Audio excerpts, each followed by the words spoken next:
You don't fall for emotional traps because you're weak. You fall for them because you're human. If you've ever found yourself trusting someone who later hurt you, staying in situations that drained you, or believing words that turned out to be empty, you probably asked yourself, what's wrong with me? You replay the moments. You search for the red flags you missed. You blame yourself for being naive, too hopeful, too soft. But here's the truth, most people never tell you. Emotional traps don't work on stupid people. They work on emotionally open ones. You don't fall for emotional traps because you lack intelligence. You fall for them because your brain is wired for connection. Human beings are biologically designed to seek safety through relationships. Long before logic, before language, before society, survival depended on belonging. Your nervous system still operates on that ancient code. It doesn't just want love. It wants emotional safety, familiarity, warmth, reassurance, and when something or someone triggers those feelings, your brain doesn't ask questions first. It attaches first. That's where the trap begins. An emotional trap doesn't look like danger. It looks like comfort. It feels like being seen. It feels like understanding. It feels like home. That's why it's so powerful. If it felt harmful from the start, you'd run. But emotional traps don't enter your life as pain. They enter as hope. Maybe it was someone who listened when no one else did. Someone who made you feel special, chosen, understood. Someone who mirrored your values, your wounds, your dreams. Your brain didn't analyze them. It recognized something familiar. Not necessarily healthy. Familiar, and familiarity is not the same as safety. Your mind is incredibly good at recognizing patterns. If you grew up feeling unseen, you're drawn to people who make you feel noticed. If you grew up emotionally neglected, you're drawn to emotional intensity. If love was unpredictable, you might confuse chaos with passion. If affection was conditional, you might confuse inconsistency with excitement. Not because you want to suffer, but because your nervous system learned that this is what love feels like. That's why emotional traps feel real. They don't feel fake. They feel like answers to prayers you never spoke out loud. At first, it feels magical. Like finally, someone gets you. Finally, something makes sense. Finally, you don't feel alone. And your brain releases dopamine, the chemical of pleasure and anticipation. Oxytocin, the bonding hormone. Serotonin, the comfort chemical. You don't just feel connected. You feel alive.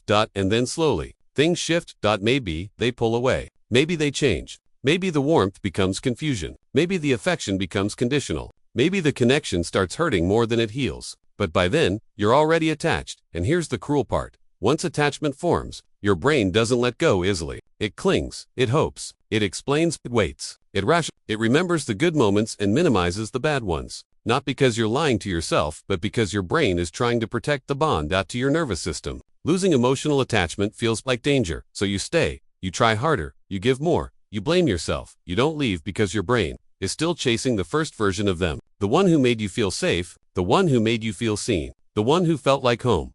But what you don't realize is that the trap was never about who they were. It was about what they awakened in you. They touched the parts of you that were starving for love, for validation, for belonging, for understanding, and when something finally feeds those parts, your mind doesn't want to let go even if it becomes poisonous.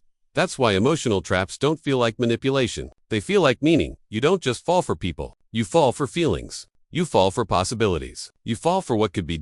And deep thinkers, empaths, and emotionally aware people are especially vulnerable. Not because they're weak, but because they feel more, they notice more, they imagine more, they love more, they hope more. You don't just see what is, you see what could be, and that's beautiful. But it can also break you.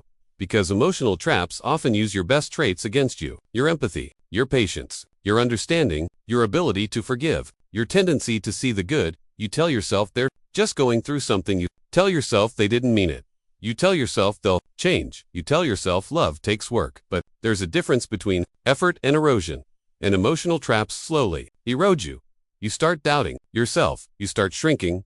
You start questioning your worth. You start over-explaining. You start walking on eggshells. You start feeling like you're too much and not enough. At the same time, and the worst part, you don't even realize it's happening. Because emotional traps don't hurt all at once. They hurt gradually, quietly, in ways that are hard to explain. They don't scream, they whisper, Maybe you're overreacting. Maybe you're asking for too much. Maybe you're too sensitive.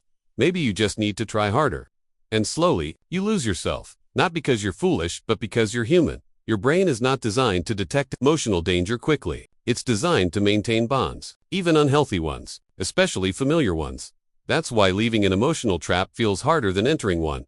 Because once you're attached, your nervous system doesn't just feel love, it feels survival. And breaking a bond can feel like dying. That's why you miss people who hurt you. That's why you crave people who drained you. That's why you romanticize moments that destroyed you. That's why you go back when you know you shouldn't. Not because you're weak, but because your brain is wired for connection over logic. But here's the part no one tells you. Just because something feels familiar doesn't mean it's healthy. Just because something feels intense doesn't mean it's love. Just because something feels meaningful doesn't mean it's safe. Real love doesn't trap you. It frees you. Real connection doesn't confuse you. It calms you. Real care doesn't make you doubt your worth. It reminds you of it. If you've fallen for emotional traps before, it doesn't mean you're broken. It means you're open. It means you're capable of deep connection. It means you feel things fully. But now, it's time to learn a new pattern.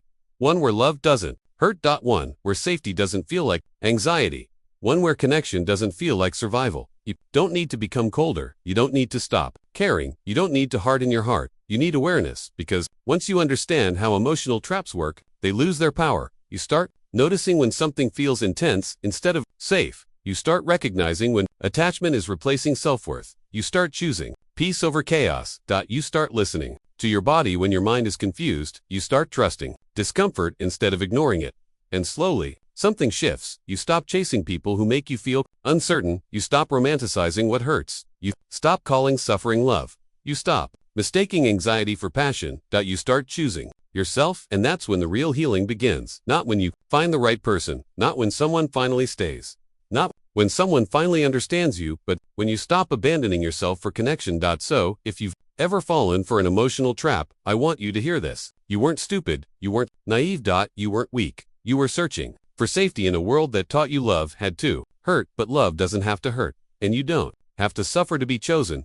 So, tonight, ask yourself this: am I choosing what feels familiar or what feels safe? And what would change in my life if I finally chose peace over intensity? If this resonated, don't ignore it. Sit with it. Let it unfold inside you, because awareness is the first step out of every trap.